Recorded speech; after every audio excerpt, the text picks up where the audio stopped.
Hola, buenas tardes. Soy Laura García Abad, estudiante de Psicología y vengo a presentar el caso clínico de CACE y sus aportaciones a la psicología de la memoria. Ese trabajo se va a componer de una introducción, de una presentación del propio caso clínico, una discusión y unas conclusiones finales.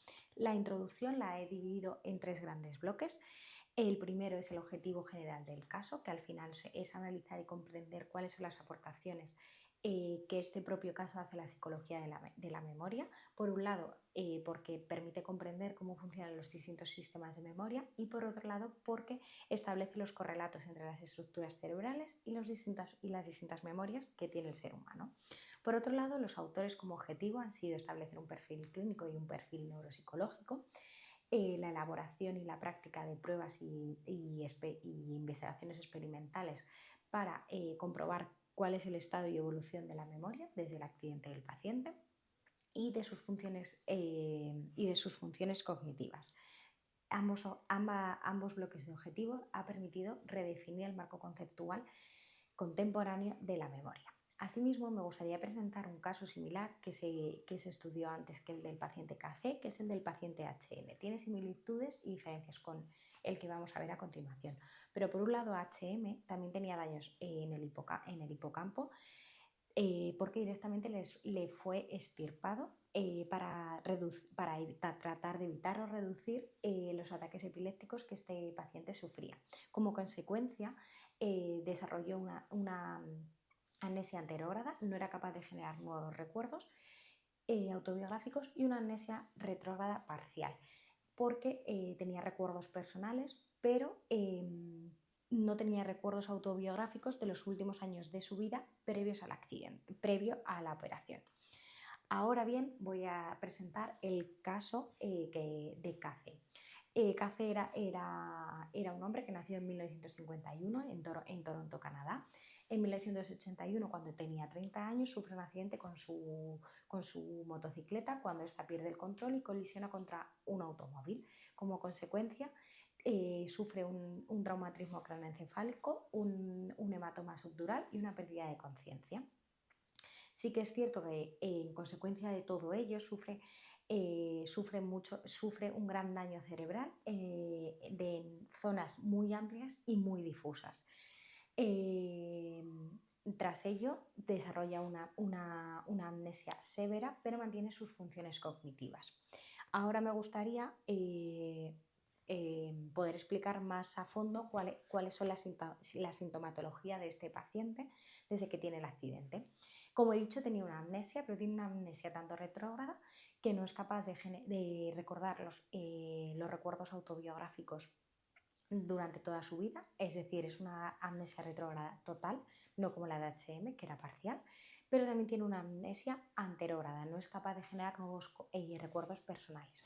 Por otro lado, algo muy clave en este caso fue que mantuvo su memoria semántica y procedimental, es decir, tenía conocimientos generales sobre sí mismo, sobre su familia o era capaz de decir cuál era la capital de ciudades europeas y tenía memoria procedimental intacta también. Es decir, era capaz de aprender nuevas tareas como era ejecutar un programa de ordenador. Por otro lado, como ya habíamos dicho, sus funciones cognitivas superiores se habían mantenido intactas.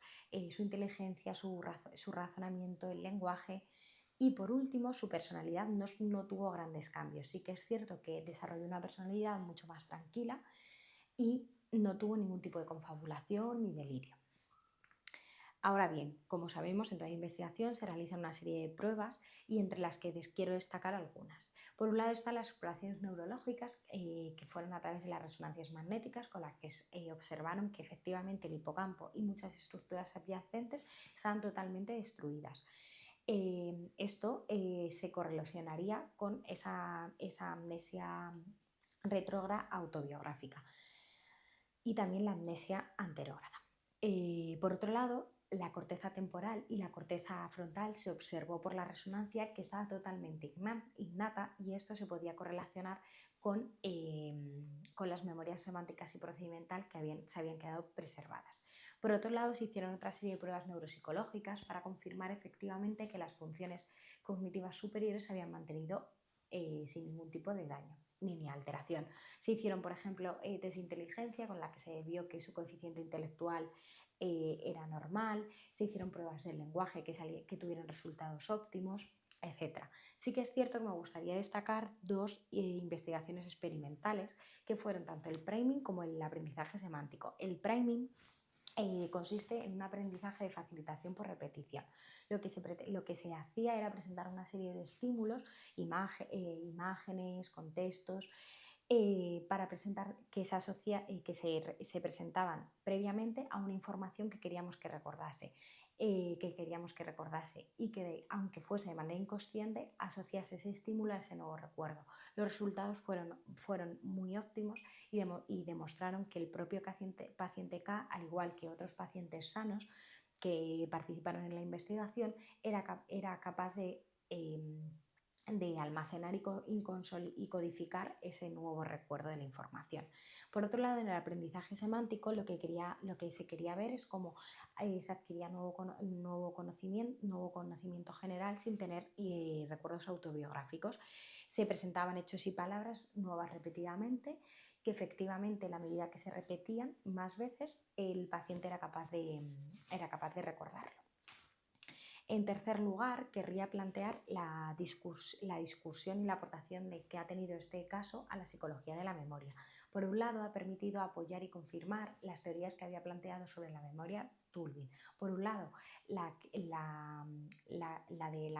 sistema de memorias de largo plazo múltiple, en la que establece que existen tres tipos de memoria: semántica, procedimental y autobiográfica. Por otro lado, la relación entre la memoria y la conciencia, la conciencia anoética, noética y autonoética. Por otro lado, los correlatos entre las estructuras cerebrales y los distintos tipos de memoria. Al final hemos visto cómo en función del daño de la parte cerebral que ha sido dañada, se verá afectada una memoria u otra. Después, a nivel clínico, fue muy importante porque permitió restablecer programas de rehabilitación para pacientes con daños en la memoria. Y por último, es verdad que aporta información, aunque no la clarifica, sobre la identidad y el yo, cómo ésta se mantiene o se vuelve a reconstruir sin tener recuerdos autobiográficos, como fue lo que le sucedía al paciente KC.